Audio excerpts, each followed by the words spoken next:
राज दरबार से सम्मानित होने के कई दिन बाद गंगू पंडित ने विचार किया कि अब दरबार में भी जाना चाहिए। राजा ने उन्हें अपना प्रमुख सलाहकार नियुक्त किया।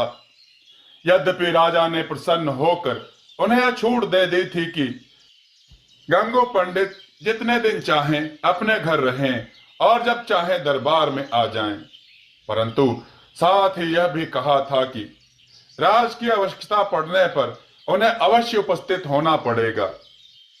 गंगू पंडित ने दरबार जाने का विचार बना लिया और सज धज कर चल पड़े।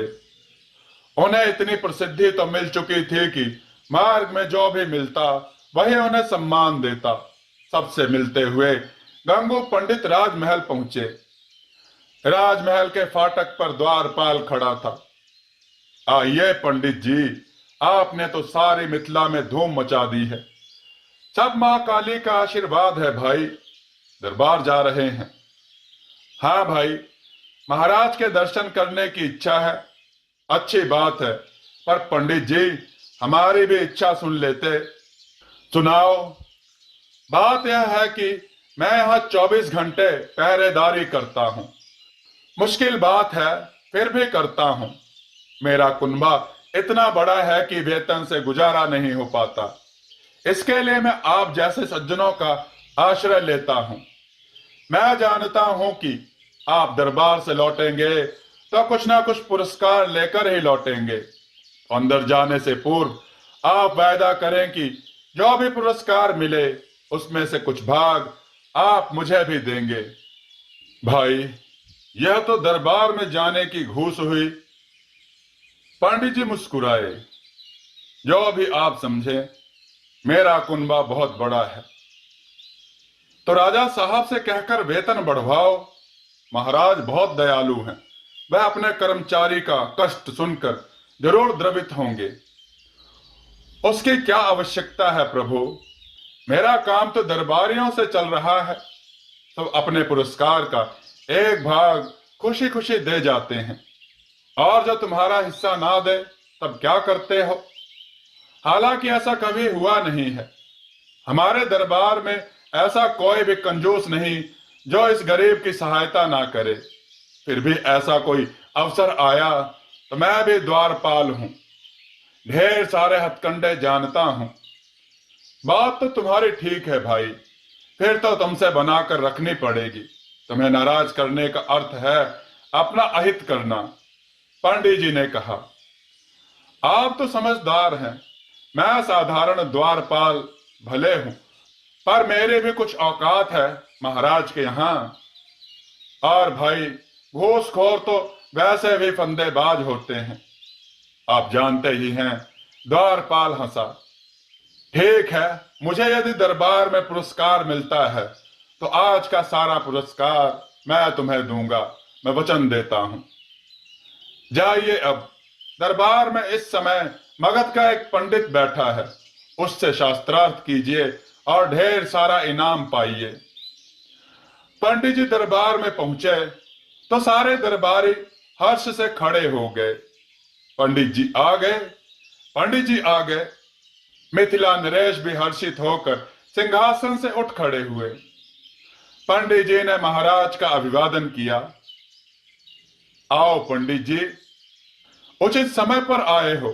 हम अभी सोच रहे थे कि आज आपकी उपस्थिति अनिवार्य थी। खैर, आसन ग्रहण करें। पंडित जी ने अपना आसन ग्रहण किया। फिर शास्त्रार्थ शुरू हो गया। मगध का पंडित और मिथिला का एक विद्वान आमने सामने बैठे थे। महोदय, जो बिन पैरों के चलता हो, बिन वाणी के बोलता हो, ऐसा पंडित कौन है?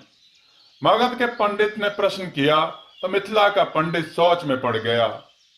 ऐसा तो भगवान ही है, पर शंकित थे तो उत्तर ना दिया। निर्धन जो दूध पीता है वह किस रंग का होता है? मिथिला का विद्वान चकराया। दूध का तो एक ही रंग होता है। अंतिम प्रश्न, काजल से भी काला क्या है? विद्वान ने सिर झुका लिया। मगध का पंडित अकड़ गया। क्या कोई और विद्वान इस दरबार में नहीं है? वह सगर्व बोला। महाराज ने पंडित की तरफ देखा तो वह उठकर मगध के पंडित के सामने जा बैठे। मगध के पंडित ने गंगू पंडित पर दृष्टिपात किया। वेशभूषा निपट देहाती थी। सोचा कि यह क्या जानता होगा। किसान मगध पंडित ने मुस्कुराकर कहा, अभी मेरे 3 प्रश्न तुमने सुने ही होंगे, मैं उन्हें पुनः दोहराता हूं, उनके उत्तर दे दो। प्रश्न दोहराए गए। पंडित जी मुस्कुराए। महोदय, आपका पहला प्रश्न अति सरल है। बिना पैरों के दूर दूर तक गमन करने वाला और बिना वाणी के भी सब कुछ कह देने वाला पत्र होता है। गंगू पंडित ने बताया। दूसरा प्रश्न भी कठिन नहीं है। गरीब का दूध पानी होता है।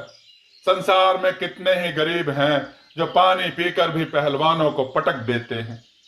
उनके दूध का रंग नहीं होता, बल्कि उनके दूध में भाव होता है। दरबार में तालियों की गड़गड़ाहट गूंज उठी। महोदय, गंगू पंडित ने आगे कहा, आपका अंतिम प्रश्न है कि काजल से भी काला क्या होता है। महाराज, काजल से भी काला होता है कलंक। यह ऐसी कालिक है जो मरने के बाद भी इंसान के चरित्र से छूट नहीं सकती। मैंने ठीक कहा ना पंडित जी? मगध का पंडित हतप्रभ रह गया। देहाती ने बाजी मार ली थी। महोदय, अब मैं एकमात्र प्रश्न पूछूंगा, गंगू पंडित ने कहा। पूछिए, आप इस समय कौन हैं? मैं मगध का ब्राह्मण हूं। मेरा नाम भोजराज है। श्रीमंत, क्षमा चाहूंगा, यह मेरे प्रश्न का उत्तर नहीं है। गंगू पंडित विनीत स्वर में बोले। गंगू पंडित विनीत स्वर में बोले, आप इस समय मिथिला के दरबार में पराजित विद्वान हैं और आज के दिन आपका यही परिचय है।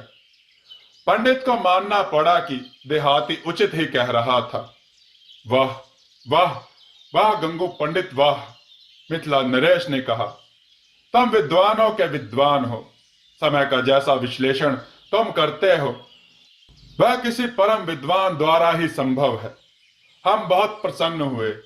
आज हम पुरस्कार में तुम्हें वह वस्तु देंगे जो तुम्हारी इच्छा होगी।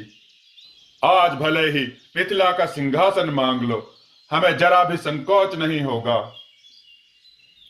गंगू पंडित ने हाथ जोड़कर राजा का अभिवादन किया। मांगो गंगू पंडित जी, क्या मांगना है? मिथिला नरेश ने कहा।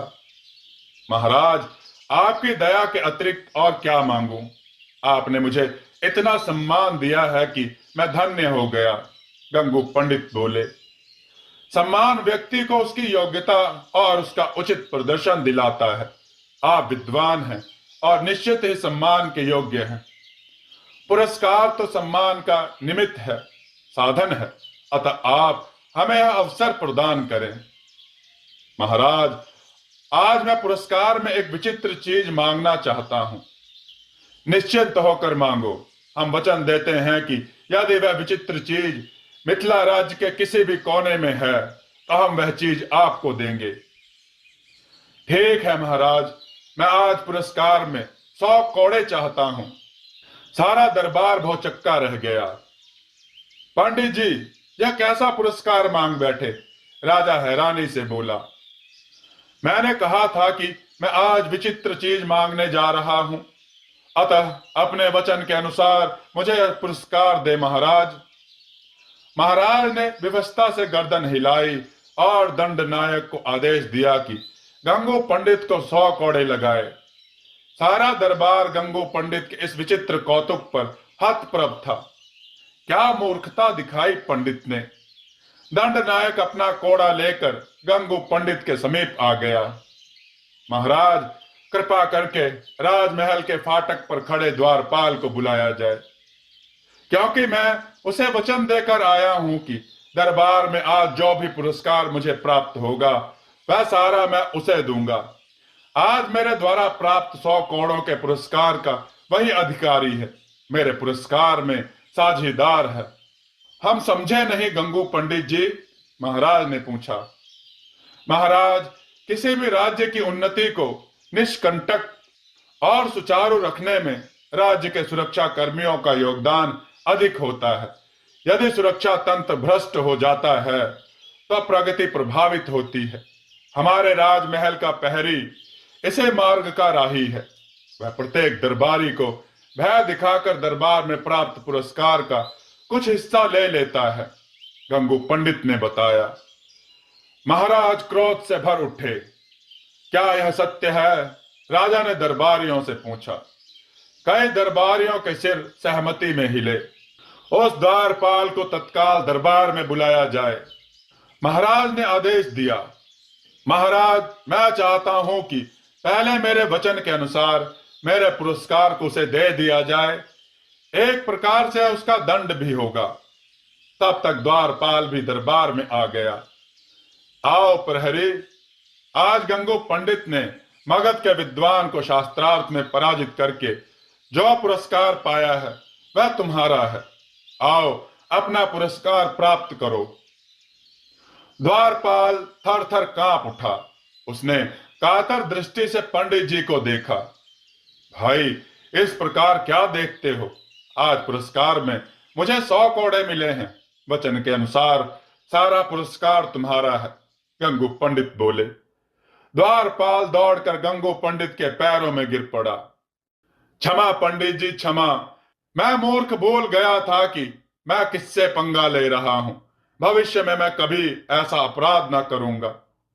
भाई, यहां क्षमा और दंड का अधिकार महाराज को है। मैंने तो जो वचन दिया था मात्र उसे निभा रहा हूं, गंगू पंडित ने कहा। द्वारपाल रो रोकर महाराज से क्षमा मांगने लगा। प्रहरी, तुम्हारा अपराध क्षमा योग्य नहीं है। तुम हमारे राज्य में भ्रष्टाचार का बीज बोने का कुचक्र रच रहे थे। दंडनायक, इस अपराधी को इसका पुरस्कार देकर राज्य से बाहर कर दिया जाए और इसके परिवार के भरण पोषण का भार राजकोष उठाएगा। गंगू पंडित ने तत्काल जोड़ा, जिसे मिथिला नरेश ने सहर्ष स्वीकार कर लिया। द्वारपाल को उसके किए का दंड मिल गया। गंगू पंडित जी, वास्तव में ही तुम बुद्धिमान और कर्तव्यनिष्ठ हो। तुमने अपने पद के अनुसार अपना कर्तव्य निभाया है। राज्य को एक आगामी संकट से बचाया है। तुम्हारे पास बुद्धि, कर्तव्य और दया जैसे सभी गुण हैं। हमें गर्व है कि तुम हमारे प्रमुख सलाहकारों में से एक हो। इस प्रकार गंगू पंडित ने दरबार में पहले ही दिन अपने धाक जमा ली। बड़े ही विनोदपूर्ण तरीके से उन्होंने एक भ्रष्ट द्वारपाल को दंडित कराकर यह संदेश दिया था कि वह मात्र विनोदपूर्ण ही नहीं थे बल्कि गंभीर सलाहकार भी थे। महाराज ने उस दिन भी गंगू पंडित को ढेर सारा पुरस्कार दिया। मित्रों, आपको यह कथा कैसी लगी कमेंट में बताइएगा। वीडियो को लाइक कीजिए, चैनल को सब्सक्राइब कीजिए, वीडियो को अधिक से अधिक शेयर कीजिए और कमेंट में जय श्री राम लिखना ना भूलिएगा। जय श्री राम मित्रों।